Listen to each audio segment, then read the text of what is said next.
So I'm the founder and CEO of Measures for Justice, and we were founded about 14 years ago because back then, people said you couldn't measure justice. And so we were the first organization, we were really pioneers in creating a set of measures so that we could take your dirty, messy data and make it so that everybody in the community can see your justice system and answer the basic question of how you're doing. And now what we're doing is we're bringing communities to the table to use this data so that it's not only transparent, accessible, but law enforcement can be held accountable.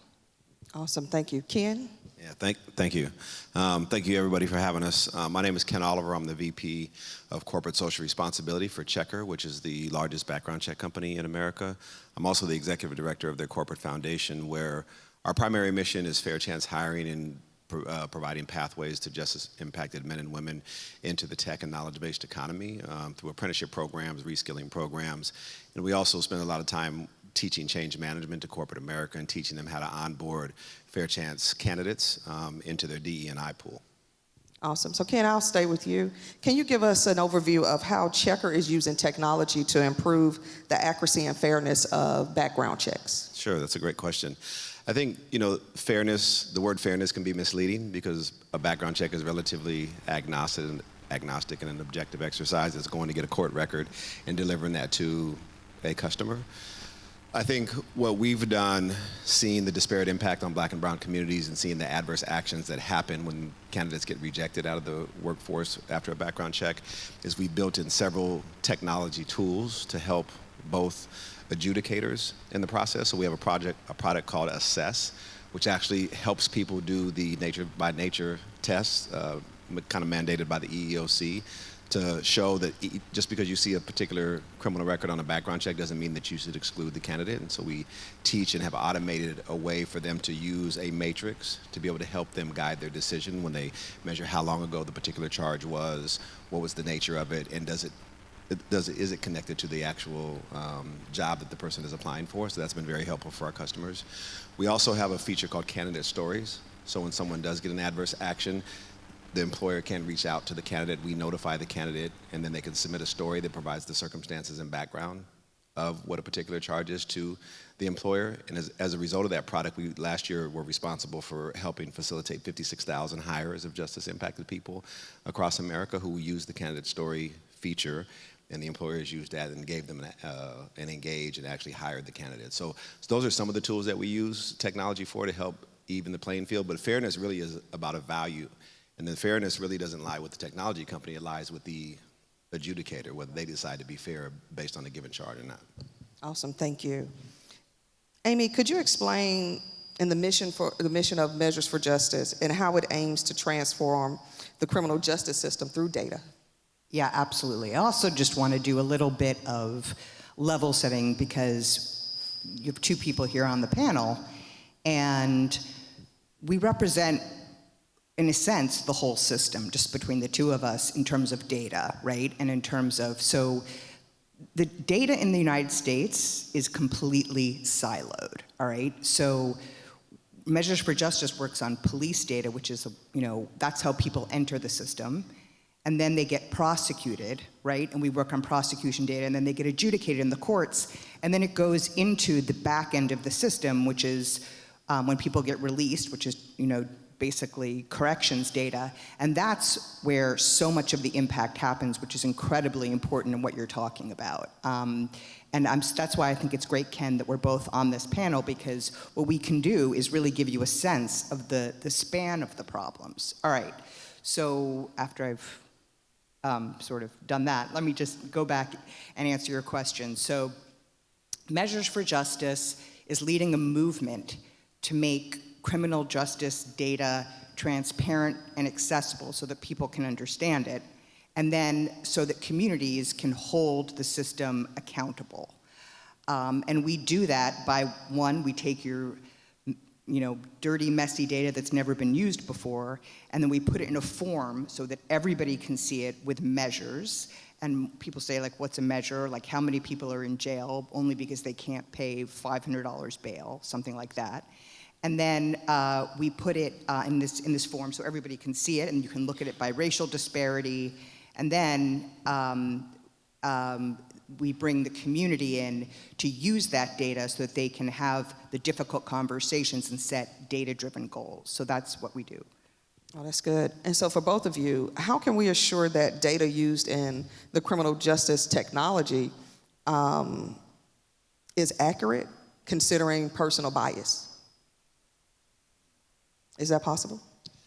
Yeah, that's a very interesting and great question. I think accuracy is important. So like at Checker, we use AI, and we have a 99.7% accuracy rate. And for that 0.3%, we do get complaints about that when we miss the mark. And so we're constantly trying to iterate. But sometimes when you have people who have the same name, same middle names, people have stolen other people's names, sometimes things slip through the cracks. In reference to fixing bias, it's probably the reason that I'm at Checker myself. And for those who don't know, I spent 24 years in the California prison system.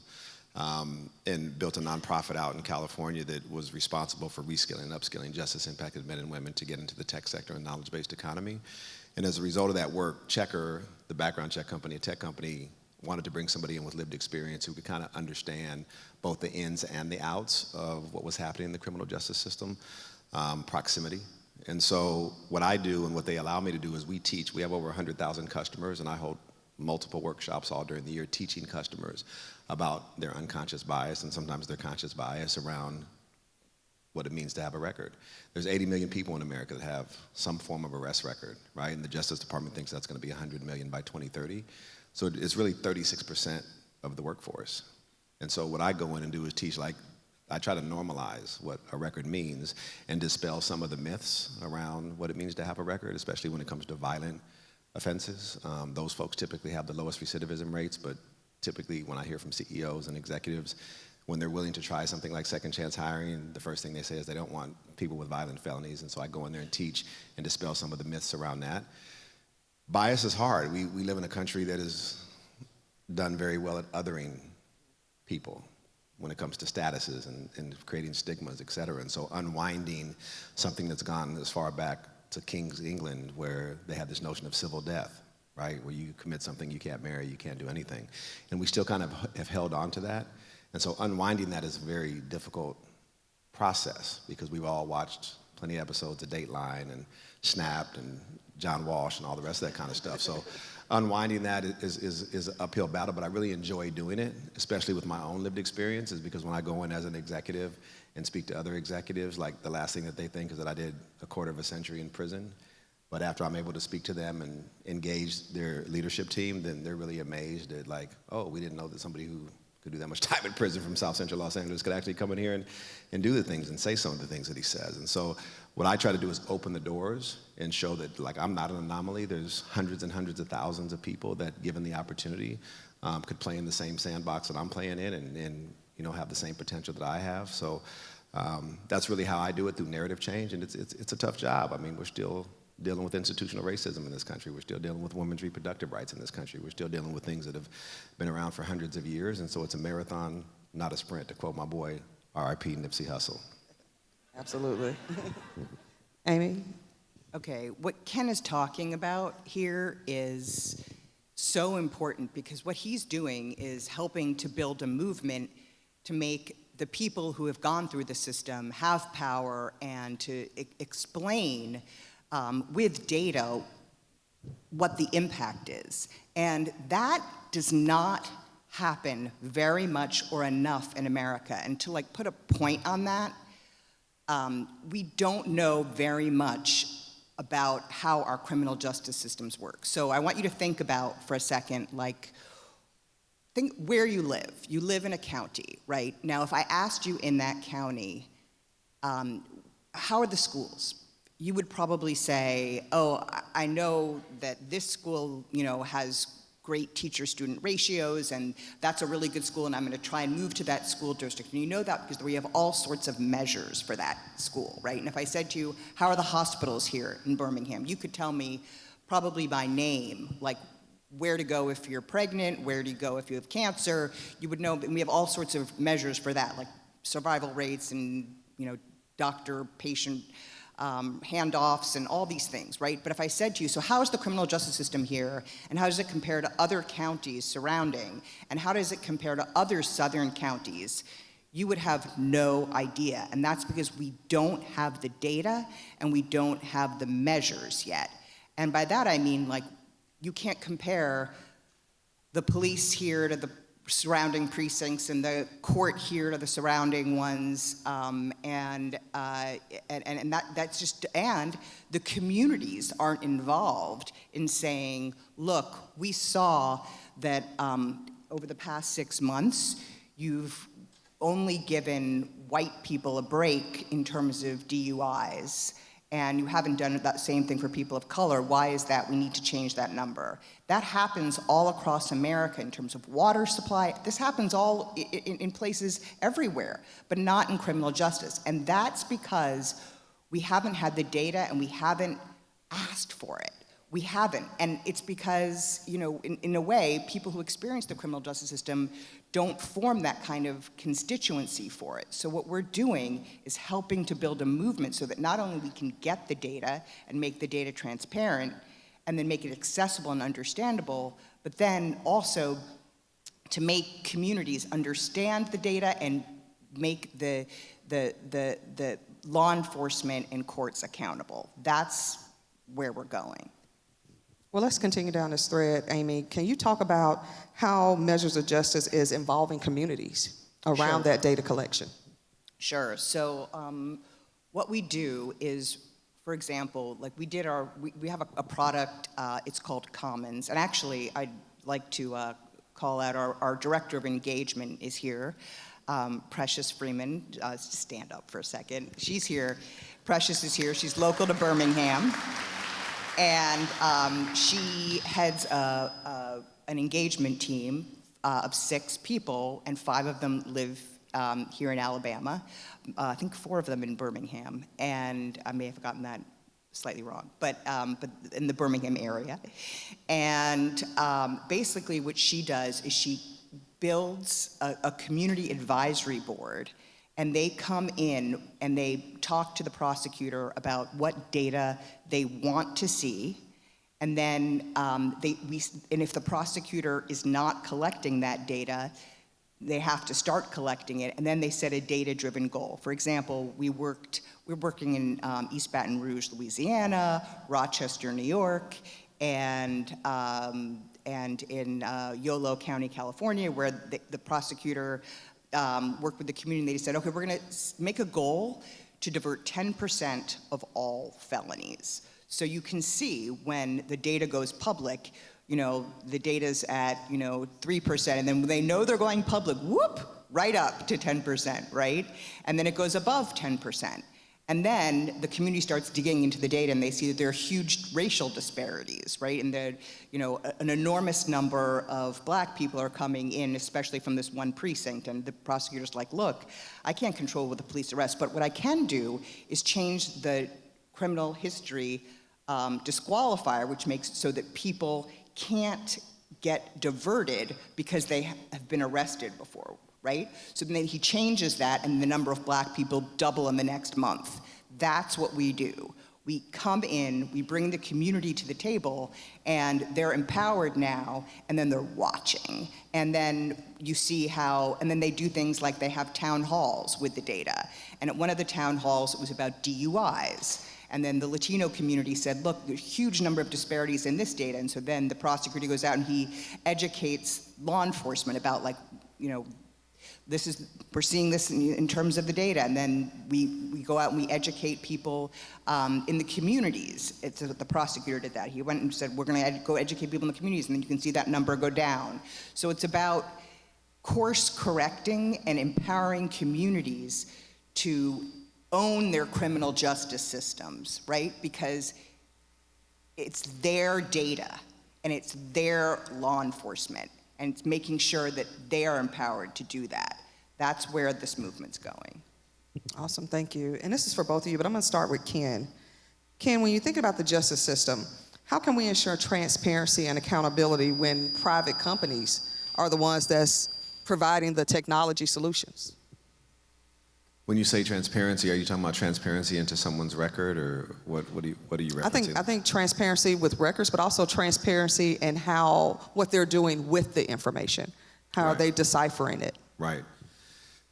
That's a good question. I mean, Checker, the company I work for, delivers the information, right? So I'm not for sure it's necessarily our lane to make the information transparent, although we do, when we receive a background check, we give it to the candidate as well. So the person that's applying for the job gets to see the information and also dispute it. So we have a very robust system when it comes to candidates. We consider them the same as our paying customers. And so we do provide transparency in that way. When it comes to our customers, the gig economy workers, Amazon, we service some of the biggest companies in America. The best thing that we can do to provide transparency and education is by educating customers about what is on a background check and what does it mean. Every jurisdiction is different when it comes to charges. They have different categories of charges: violent felonies, non-serious felonies, serious felonies, et cetera. Many of these adjudicators don't know anything about any of this stuff, and so they're just looking at these binary kind of things that it's a record, it's not a record, and making decisions. So we invest a tremendous amount of money in education with our customers, and as I mentioned, we spend a lot of time holding workshops. You know, I've gone in with a lot of our customers and worked with them for 6, 7, 8 months, teaching them how to unwind some of this and what things should be disqualifiers and what things shouldn't be disqualifiers. And you know, I'm of the position, because I'm biased, I'm just as impacted, that I don't think anything should disqualify anybody, and that doesn't land with a lot of people when you talk about people who have sex offenses and homicides and other types of things. But you know, one of the things that we as a society have to understand is that we've all invested in a system where 95% of people who go in are coming home. That's just a fact. And we've invested in that. So we've kind of like said that's okay. And so if that's okay, then the next question is what kind of people do we want coming back out? And if we're isolating those people and not providing economic opportunity for them to get livable wage jobs, keyword being livable wage, if we're not providing opportunities for them to get housing, if we're not providing opportunities for them to get these other things that they need to survive in a very capitalist economy, then actually we're setting ourselves up for a turnstile of playing the margins, right? And so, you know, one of the things I'm very passionate about, because I understand that what drives a lot of this stuff is poverty. It's not good versus bad, neighborhood versus, it's poverty. And when people don't have access, there's more activity on the margins. When people have access, I can give you hundreds and hundreds of examples of people who grew up as gang members, people who you thought were the worst of the worst, and you give them a $75,000 a year job, and all of a sudden they're the best model citizen that you've ever seen. And so that's the kind of transparency that I offer into companies, both our customers and America, especially around background checks and criminal records. Amy, did you have any thoughts on? What was the question? When you're thinking about insurance, when you have the justice system, how do we ensure transparency and accountability when private companies are actually the ones providing the technology? Oh my gosh. Okay. So first of all, I was just so entranced with your answer. So everybody in America who works with data knows this, but the data itself from police, prosecutors, and courts is extremely poor. And there's 2 reasons for that. One is that people were not using it, right? As I mentioned, like, you don't know how your criminal justice system is working. So we're not putting measures against it and making it public. So when you use it, then you can start to see like really what's in it. So it's like in a big vat, and so no one's using it. That's one thing. The second problem is that the case management vendors, so they're all, like in every state, there's like usually like 3 or 4 vendors who house the data, and because they haven't been forced to, you know, make their product good enough really for the public, everything is really, really messy. Like we found data, sometimes there'll just be weird things written at like, not my circus, not my monkey is written in like, you know, a field where it's supposed to have a date. The burglary, in this one place, burglary was spelt 30 different ways, including having 4 R's. In 2 different counties that we recently worked in, The diversions, which is like who's getting a break, basically, was kept in 9 different places, okay, because there are different programs, right? Really good places have, different programs, drug court or whatever, and they're not integrated to the rest of the system, and they don't even know how to get it into the system. So, or we worked in one place where we said, okay, you have all of the cases in here, and they're like, yes, and it turned out that they were missing 1/3 of all the cases. Oh, in one place, they were just in 9 boxes for misdemeanors. The misdemeanors, which is like, it's like saying like, do you have your whole brain or half your brain? Like, it's like the 9 boxes of misdemeanors are just sitting there, and they didn't just choose to enter small crimes or crimes punishable for 1 year, which is how most people experience the criminal justice system. So people, their houses are not in order. So the first thing we have to do is create standards for the technology companies that they have to follow. And just like when you buy a plane ticket and it says, oh, your credit card wasn't entered incorrectly, we have to have fields where it says, no, you can't put not my circus, my monkey here, you need a date. These kinds of things, we've got to start working with the technology companies to make these changes, because right now, there's a field for Black and there's a field for white, but there's nothing for Hispanic. There's nothing for Asian, so we can't see racial disparities. We've got to start to get to the root cause of the problem, which is once we have this thing, our motto at Measures for Justice is no data, no change, right? So we've got to start working with the data so that we can make the incisive change and empower communities to use it and get the change they want to see. Go ahead. I'd love to add something on that. Go ahead. Because everything she said is absolutely true in reference to data and how imperative it is. But for those of us who are interested in data, and I'm assuming everyone in this room is because you're here, the most important thing is not the what, which is the data, it's the how we use the data. That's right. And being able to use effective storytelling with the data is probably what I've seen to be the single biggest equalizer. Because, I have friends like at the Rand Corporation who publish 1,000-page dissertations with data and this, and there's a lot of data out there, right?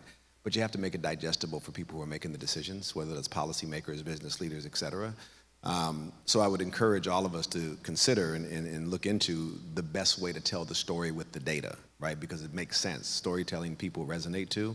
And I've seen tremendous change happen on a wide variety of fronts when people have wed storytelling with the data and interwoven that in a way that made it, compelling. I could not agree more. The data itself can be very boring, right? And it also can be too much. You look at 10 pieces of data, 3 pieces of data, and you're just your mind glazes over. But the ultimate 1-2 punch is the data with the story. And so if the people can take the data, there's the founding story of Measures for Justice about this woman who was a clerk in Mississippi in a small town, and she found that a domestic violence case hadn't been prosecuted in her county in 21 years, right? And then we looked at all the other counties around that. She can use that missing data point, that this hasn't happened, missing. We haven't had that kind of prosecution that we've needed. That one thing is catalytic, right? It's finding the illustrated point and getting the people to use the data to tell the experience with the story to create the change. And that, it's not just her, it's her and her and her and her and her. It's the pattern that matters. And him. Ken, Amy, this has been such an amazing conversation, but if you can wrap up in 30 seconds what you want for the audience to take from this conversation today. Yeah, I think for me, I mentioned at the top that the most important thing to me is access to the middle class economy and economic mobility for justice impacted men and women. It's the great equalizer. And when you look at the data that we've been talking about, when you give someone a livable wage job, recidivism goes exponentially down. And so if we want safer communities, if we want healthier communities, if we want healthier individuals, to me, the great equalizer is being able to give somebody an opportunity, right? And so there's three ways to be able to do that: the reskilling and upskilling, working with employers to teach them about that through storytelling mostly and success stories, and also working with policymakers. It's a pain point for policymakers, and they've demonstrated in many jurisdictions across this country the willingness to invest in training, reskilling, and all the rest of that. And data is the main way that you can push those stories forward, both at the policy level and at the business level. Awesome, thank you. Amy?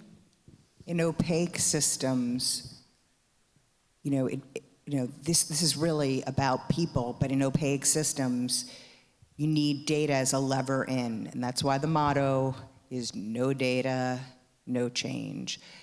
We're creating a movement, and you can, we have a new network, which is yet to launch, but you can sign in now. It's called the All In Network, and we're going to try and build this movement across the United States. So please go in, sign in, and join us, because we need you. Awesome. Thank you both so much for the work that you're doing in our community, and also making sure that representation is on all sides of the justice system. We appreciate that. Thank you for the work that you all are doing, Amy, in the communities and bringing people to the forefront to be a part of these conversations and sharing their stories. Everybody give a hand to Amy Bach and Ken Oliver.